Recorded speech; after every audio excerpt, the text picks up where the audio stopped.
Hi, and welcome to my Nutrition Basics class, helping you clear the confusion and conflicting information in the media and get to the bottom of what you and your family should be eating. In this class, we're going to talk about different diets popularized in the media. We'll discuss the basic components of each of these diets, the foods they include, and pros and cons to each. We'll dig into what the basic building blocks of an ideal diet are, what I like to call real food, and what aren't, those foods and ingredients you should be avoiding. Next, we'll dig deeper into those building blocks to help you build the ideal diet for you, what I like to call the you diet. We'll touch a bit on food sensitivities and intolerances as part of the you diet, which are becoming unfortunately more and more commonplace and can have a huge impact on health and wellness. And finally, we'll talk about blood sugar balancing, and I'll show you how you can biochemically set yourself up for success with maintaining a healthy weight and avoiding that 2 p.m. I need a candy bar craving. So let's get started. It's so curious how we as a society have turned to the media and book publishers for the answers for what we should be eating, isn't it? It's so easy to get extremely confused by all the conflicting information out there. At first, in the 1980s and 1990s, dietary fat was the enemy, and low-fat foods became all the rage. Snackwells, anyone? Then in the early 2000s, Atkins was the diet du jour, and carbs were the enemy. People ate bacon and cheese with reckless abandon. Now the vegan and paleo diets are getting some limelight, but they are 180 degrees different. So how are you to know what's right for you? Let's get into a little more detail about the diets I just mentioned before we get into what's the right diet to follow. Vegan and vegetarianism have been popularized by books like Skinny Bitch and celebrities like Alicia Silverstone, as well as documentaries like Forks Over Knives. A vegan diet omits meat, fish, and poultry, as well as other animal products or byproducts of animals. A vegetarian omits meat, fish, and poultry, but might include eggs, honey, dairy, etc.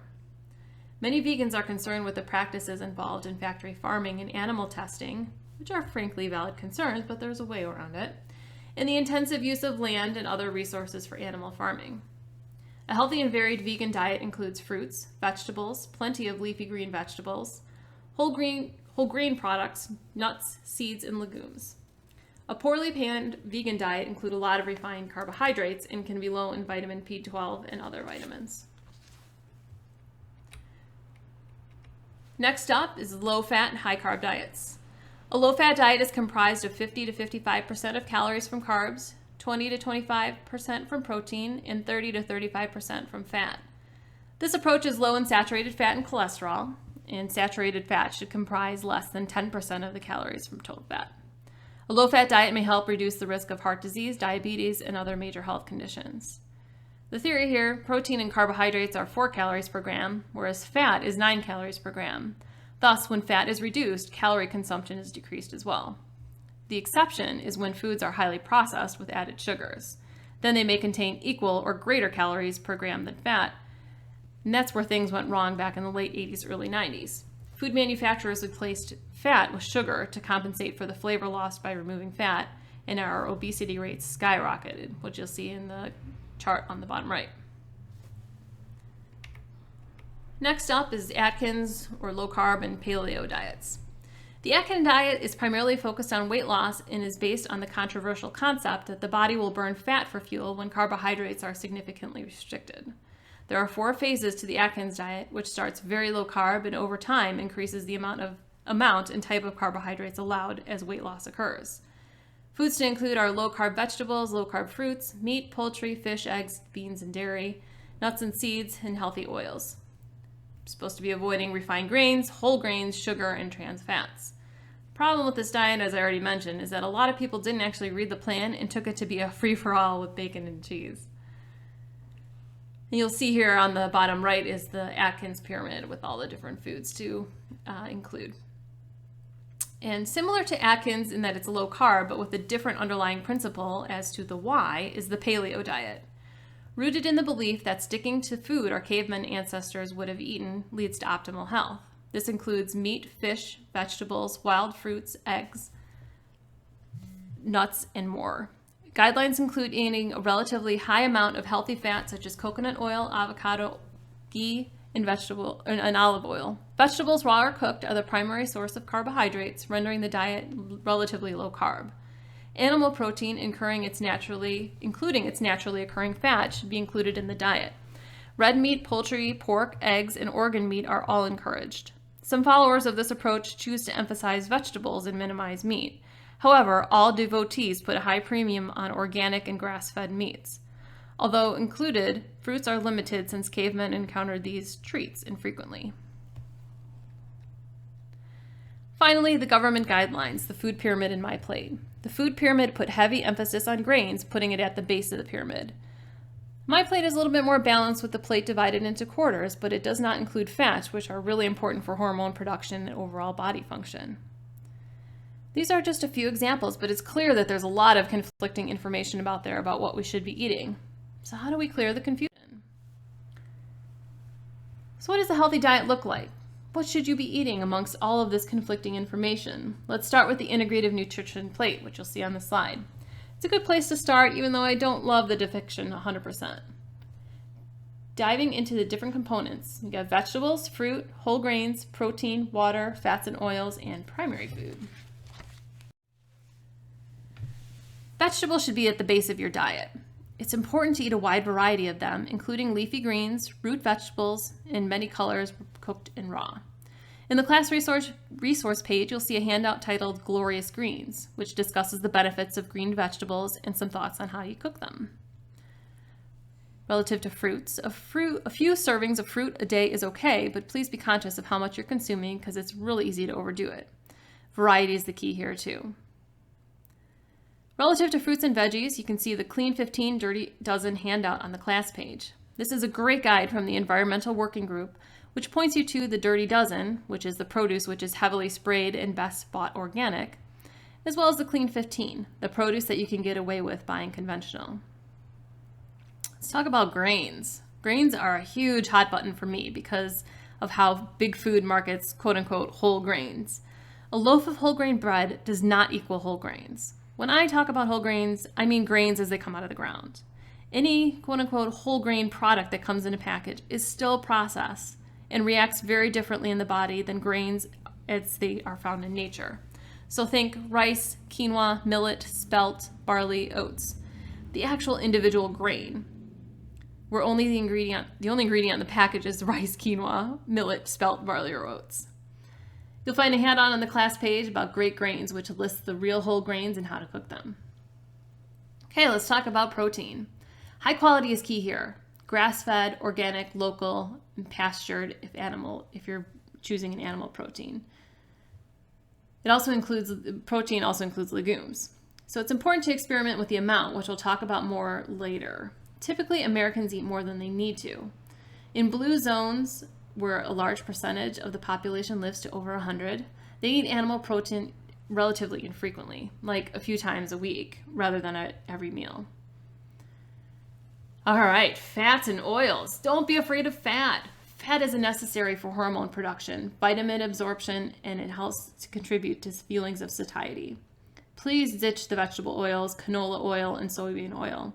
These are highly processed and very prone to oxidation, which causes cellular damage.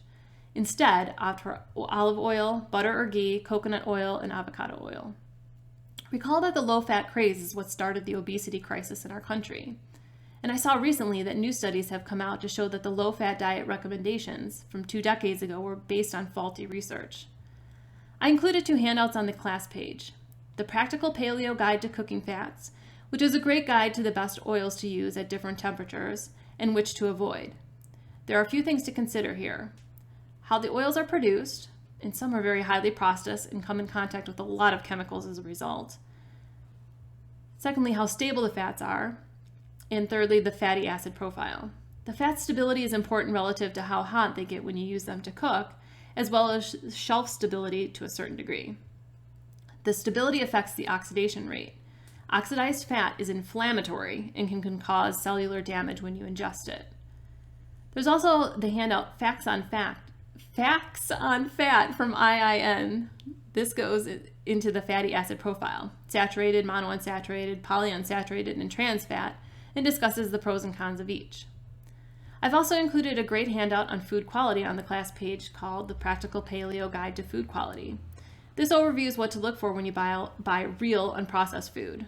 from produce to animal protein. And this gets around the issue we talked about with vegans and their concerns with factory farming on meats.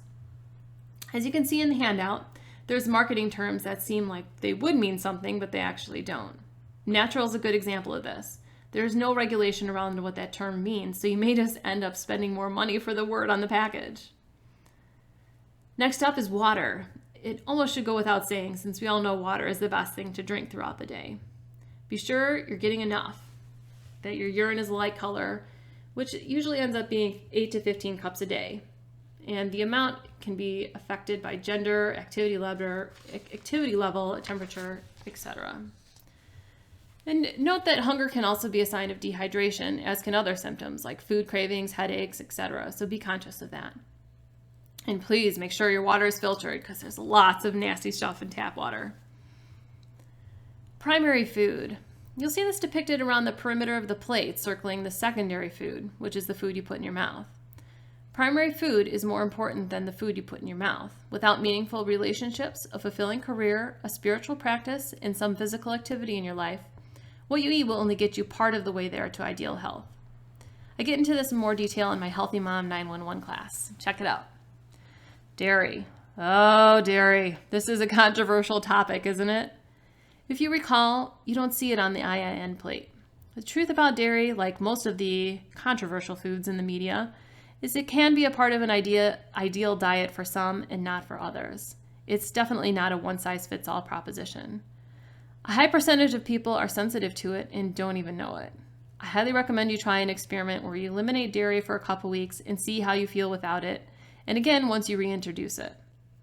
If you tolerate dairy well, meaning you experience no digestive discomfort, no gas, no bloating, no diarrhea, no constipation, and you don't get a histamine response, which would be like mucus buildup, sniffing, coughing, etc., feel free to include high-quality organic dairy products in your diet.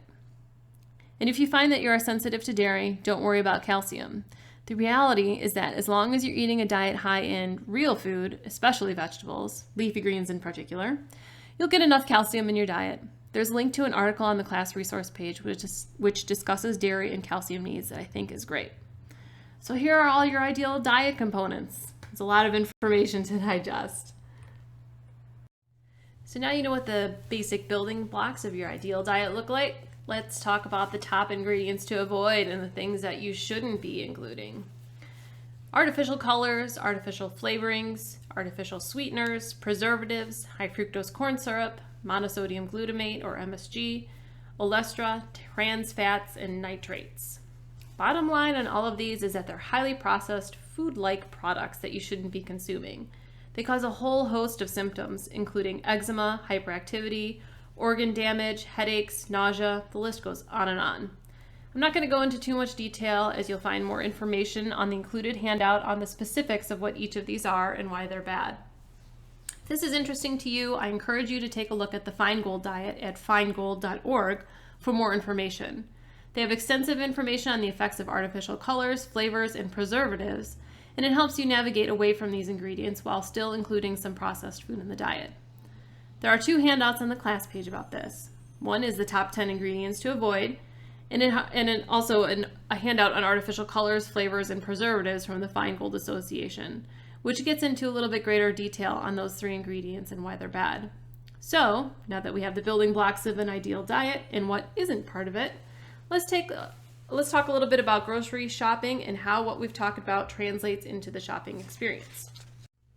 Ideally, everything that lands in your shopping cart isn't going to come in a package. It will look exactly as it comes out of the ground or in nature, more or less, and have a single thing listed on the ingredients. But that isn't practical all of the time, and there are some times when you're going to want the convenience of processed food.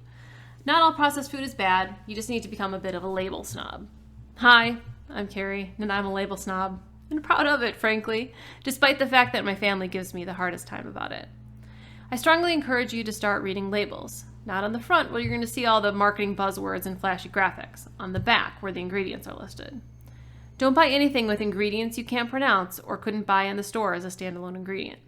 Maltodextrin, for example. Can't buy a big old package of that, so don't buy a packaged food with maltodextrin as an ingredient. Does that make sense? Consider the 5 ingredient rule, where you reject anything that has 5 or more ingredients. This is a decent rule of thumb, but I often make good nutritious meals out of more than 5 ingredients. But if this rule works for you, go for it. As you're reading labels too, beware of added sugars. Food processors like to add it to make the food taste better, but hidden sugars add up quickly and can really sabotage your health. Check out the Practical Paleo Guide to Sweeteners, which is on the class resource page, for all the different words that mean sugar. You might be surprised that some foods have sugar in 3 or more different forms in them. Sweetened yogurt, for example, is one of the biggest culprits of this. In summary, I encourage you to shop the perimeter of the store. This is where all of the perishable, unprocessed food lives. And avoid or minimize the amount of food that comes in a package or box. I'd like to walk you through a few examples of label reading so you can get a sense of what I'm talking about here. Let's take a look at the front of the package first, where you're going to find all the colorful designs in food marketing. It's very easy to get sucked into marketing and label claims. It's what big food is banking on, hence why they will put the latest dietary fad words on their packaging. Don't fall for it. Use some common sense and read the back of the package. Ooh, Lucky Charms have whole grains. They must be healthy. Wrong, obviously. And as you might recall from a few slides ago, they're not whole grains. They're still processed. Ooh, SpaghettiOs are a healthy kids entree. 5 essential nutrients in the pasta. You know, what they neglect to mention is that these were added back as a supplement because it was stripped from the whole wheat grain when it was made into a flour. This is what enriched flour means. The nutrients that were stripped out during processing were added back in. Your body needs the nutrients exactly as they come out of the ground. Full serving of vegetables. This is actually the processed tomato sauce with a lot of added ingredients. Low in fat. Marketing hype to lure in those people still thinking low fat is the way to go. I also wanted to point out that one serving has 11 grams of sugar. That's a lot. Let's dig in a little deeper. On the front, you'll see the marketing claims. Reduced sugar, good source of fiber, whole grain. Now let's look at the back, where the real stuff is. High fructose corn syrup, trans fats, preservatives, and then you got the unpronounceables like distilled monoglycerides, sodium stearyl lactate, azocarbinoamide, I can't even pronounce it, obviously it's unpronounceable. And this last one is actually the yoga mat compound, if you guys saw that in the news recently with Subway and their bread having this material that's put in yoga mats. Long story short, we want to avoid this food. Let's take a look at some hamburger helper. Ingredients to avoid: monosodium glutamate, or MSG, artificial colors, trans fats. Anything that says it's partially hydrogenated is a trans fat. And you actually will be surprised to see anything that has flashy marketing on the front that says trans fat free, but it might still have partially hydrogenated oils in it. It just so happens though that the amount that they put in is below the acceptable limit in order to use that marketing term. So read your labels. You also see some unpronounceables like maltodextrin, silicon dioxide, and monoglycerides. And you notice that this product is made out of enriched pasta, which we discussed earlier has a bunch of vitamins added back in because they were stripped out from the original. Last one, just wanted to show this one to you quickly because you think peanut butter made with just peanuts, right? Wrong. It has a whole slew of unpronounceables in it along with corn syrup. I don't need to highlight each one because basically every ingredient past peanuts is garbage. Long story short, read your labels. All right, so we got the labels under control. We know what we're looking for. You know, this is all well and good, but really all the diets we talked about at the beginning of class were more or less all included all the food groups we mentioned in the ideal diet slide, just in varied proportions, right? Now this is where it gets interesting. What diet should you be following? I should be following the Carrie diet, and you should be following the You diet. No one diet will work for everyone. It's your job to become a scientist and figure out what fuel mix your body needs to run most optimally.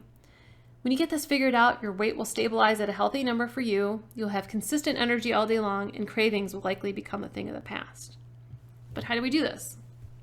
This concept is called bioindividuality, where one man's food is another man's poison. Consider gender, age, and culture. A 25-year-old man is going to need a different diet than a 40-year-old woman, right? Everyone has a genetic predisposition to eat the foods from the country where our ancestors grew up.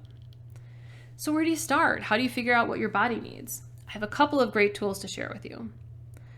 One is the metabolic typing questionnaire, which you can find on the class page. This helps you fine-tune your macronutrient levels, what percentage of carbohydrates versus protein to eat at each meal. This principle is why a diet like Atkins didn't work for everyone. Back in the early 2000s, when that diet was all the rage, I knew a few people for which Atkins made them feel sluggish and actually caused them to gain weight. Take the quiz and see where you land. Protein type, carbohydrate type, or mixed type. Protein type should structure their meals 70% protein versus 30% carbohydrate. Carbohydrate type should do the opposite, 70% carbs, 30% protein. Mixed will land somewhere in the middle and will need to do a little bit more experimenting. I highly recommend using an app like MyFitnessPal to help you get a sense of where your macronutrient ratios are for any given meal, and you'll find a link to that information on the class page as well. Another tool in your toolbox to figure out your U diet is blood type. There was a book written a number of years ago which showed that evolutionarily, certain blood types did better with certain diets. Roughly speaking, O's are more meat eaters, where A's are better suited as vegetarians, B's are a little bit more flexible and balanced in what they can eat, and ABs tend to be a little bit more sensitive with what they can eat. Check out the Eating for Your Blood Type handouts on the class page for more details. So, with the metabolic typing test results in your back pocket, along with the information about diets and blood type, I'd like you to do a little bit of homework, the breakfast experiment. You're going to find instructions on how to do this on a handout on the class page. This next tidbit is explained on the breakfast experiment sheet, but I'd like to mention it here because it's a helpful tool and it's a really important way to help you fine-tune your diet. Check in with how foods feel immediately after eating and 2 hours after eating. If your food or your meal feels anything other than light, energizing, and in general good in your stomach right after you eat, it's probably not the best fuel for you. And again, same concept when you check back in a couple of hours. If you are starving and can't go another minute without a snack, probably not the best fuel. In that case, you likely need more of the macronutrient you skimped on at the previous meal. When I first learned about this idea, I realized how disconnected I was from my body and how food made it feel. It's such a powerful tool to check in with your body. I was also grateful to hear that the Pareto principle applies to diet because eating perfectly 100% of the time is just not practical if you want to live in today's society. 80-20 it. 80% of the time, eat whole real foods according to your U diet principles. 20% of the time, you can eat whatever you want, within reason, of course. Just keep listening to your body. This little tidbit is often forgotten, but it's so important. Chew. Chew your food well. Digestion starts in the mouth with your saliva. If you don't chew well, food won't digest as well, and you won't be getting the full amount of nutrients in your food. There's a handout on the class page about the importance of chewing. And try to eat mindfully. Minimize distractions, focus on what you're eating, and use all of your senses. Think about how the food smells, tastes, the texture of how it feels in your mouth. What does it look like? You're likely to be more satisfied with less if you actually pay attention to the food as you're eating. There's a summary of everything we discussed over the last several slides, starting with the IIN plate through the components of the U diet. It's called the handout is called The Components of an Ideal Diet. Check it out on the class resource page.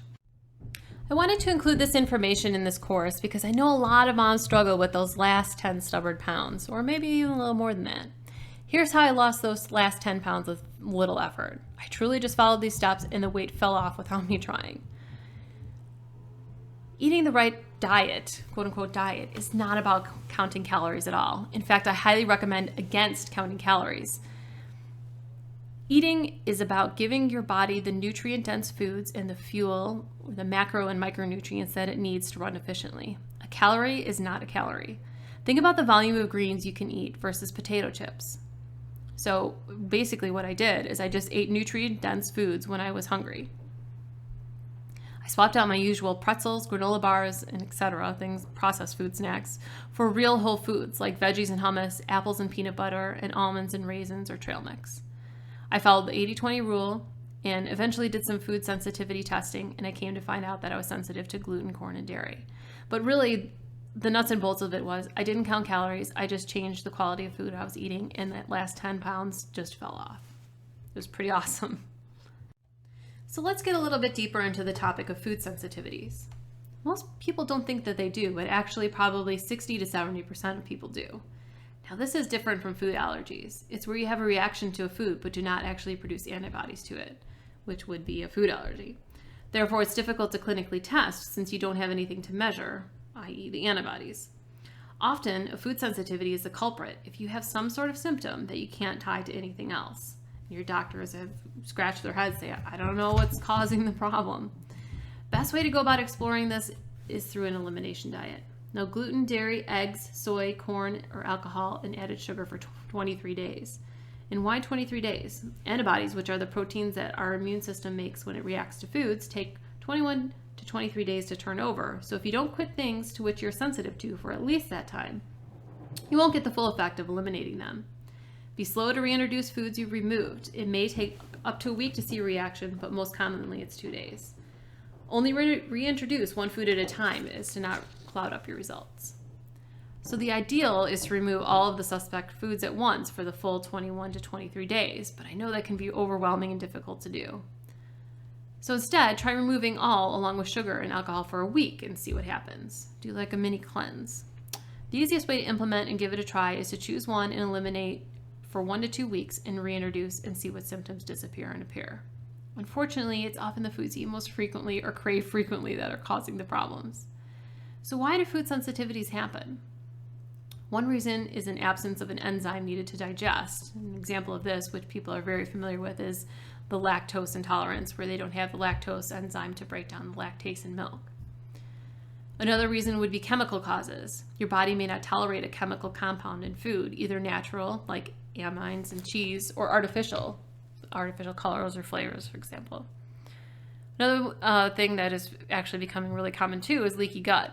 I'm not going to get into this into too much detail, but in essence, your immune system is closely aligned with your gut or your intestines. And if the lining of your intestines is damaged, food particles can leak into your bloodstream and your body will mount an attack against it. There's a handout on the class page about food sensitivities, which discusses what foods are the most common culprits, which we'll talk about shortly, and what causes sensitivities and how to do an elimination diet. So here are the most common food sensitivities. Gluten. This has been in the media a lot lately, so I'm sure you're familiar with it.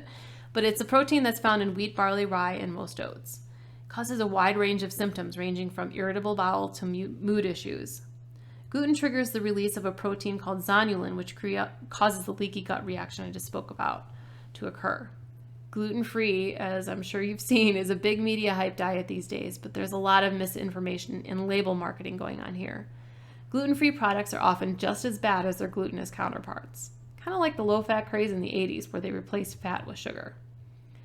So, long story short, there's a right and a wrong way to go gluten-free, but that's a whole nother training. But I'm happy to talk you through it if you need some help. Dairy. Dairy is another big one.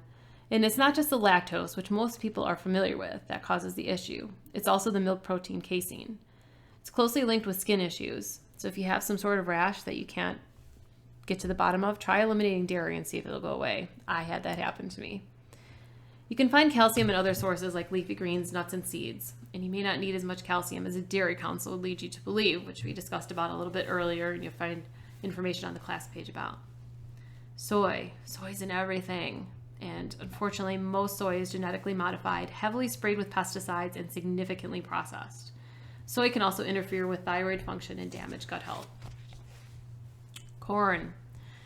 Corn is difficult to digest, hence why you usually get reacquainted with it after you eat it, if you know what I mean. It's also inflammatory, high glycemic, and most of it is genetically modified. Eggs are another common intolerance. They're high in a pro-inflammatory arachidonic acid. Peanuts are actually not nuts, they're legumes, and they're prone to mold and a nasty fungus called aflatoxin. Their fatty acid profile is not as beneficial as that of tree nuts. So, gluten, dairy, soy, corn, eggs, and peanuts. These are the most common, but they're not the only categories of food that people are sensitive to. There's a lot of information out there on the web and in books about it, but feel free to contact me for more help if you're interested. I highly recommend exploring food sensitivities with an elimination diet if you have a health issue that you aren't able to resolve. Next up, blood sugar balancing, not just for diabetics. This is so important for everyone, yet it's rarely discussed with the general public. Do you get frequent headaches, feel fatigued or grumpy in the middle of the day, ever crave sweets? You may have a blood sugar imbalance. Let's dig into this a little deeper. Why is blood sugar balancing so important? When your blood sugar is constantly spiking then dropping, not only does it affect your energy levels and sugar cravings, but it puts a lot of stress on your body as the blood sugar response is tied to all other endocrine pathways, including your stress hormones. High blood sugar levels also create inflammation in your body, which creates a whole slew of other problems ranging from heart disease to cancer to autoimmune diseases. So, how do you keep your blood sugar balanced? First big tip. Never eat a carbohydrate without a fat or protein along with it. Please don't fear fat, as we already discussed. So for example, instead of just having an apple for a snack, eat apple with peanut butter or have veggies with some hummus. Next thing to consider is eating every 2 to 3 hours. And I put a little asterisk there because in theory, if you're eating well-balanced, hearty meals, you should be able to go a little bit longer before you get hungry. But eating every 2 to 3 hours prevents your blood sugar from dropping too low. And eat breakfast. People think if they skip breakfast because they're not that hungry, they'll save the calories for later in the day. But actually, when you skip breakfast, the body increases production of stress hormones and starts to break down muscle. Yeah, you heard me, muscle, not fat, to use for energy. It's a very stressful situation for the body and it wreaks havoc on blood sugar balance for the rest of the day.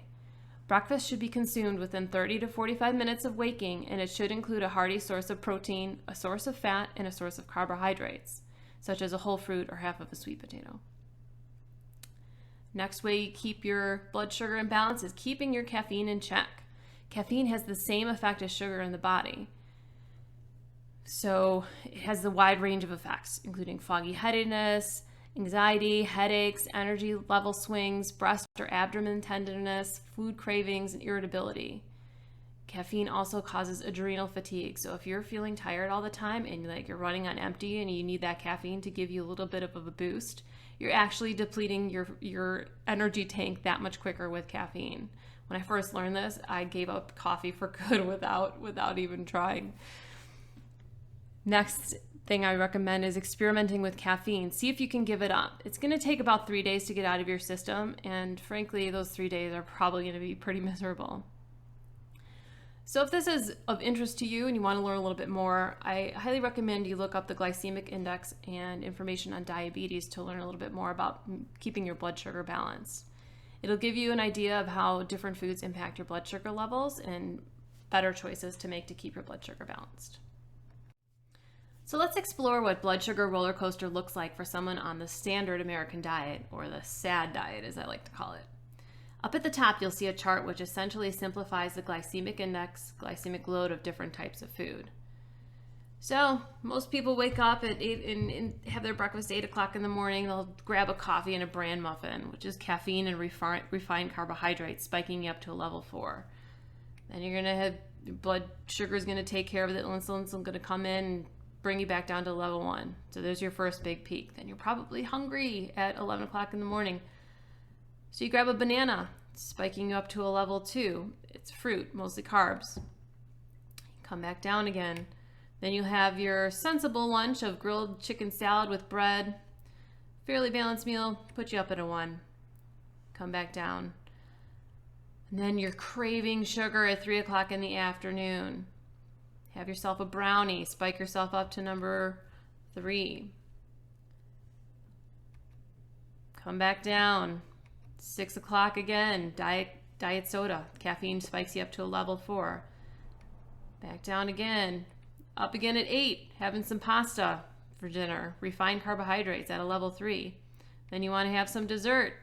Have some cookies, some refined carbohydrates. Sugar bomb, level 3, back down. Basically, you're sending your blood sugar up and down throughout the day. When your insulin acts to remove the glucose into the cells, your blood sugar levels drop and you end up crashing and wanting more sugar or carbs. Reading between the lines here, it's not always about willpower. This roller coaster is biologically setting you up to crave carbs and sugar. Get it? Learning this is so liberating. No more beating yourself up about not having willpower and devouring an entire bag of cookies mid-afternoon. Set yourself up for success and get your blood sugar under control. Let's take a look at what the blood sugar balanced day incorporating what we learned to be real foods look like. For breakfast, you're going to have an egg with sweet potato or a fruit and veggie smoothie with a protein powder. So you're going to have a balance of carbohydrates and protein and or fat to keep you up at a level 1. Morning snack, if you need it, would be an apple with almond butter. Again, a level 1 blood sugar level. For lunch, have chicken breasts, brown rice, and a salad with olive oil and vinegar. Afternoon snack, if you need it, some cut raw veggies and hummus. And dinner would be turkey burger with the homemade sweet potato fries and steamed broccoli. All these choices are in a level 1 category and will give you a nice, smooth blood sugar ride throughout the day.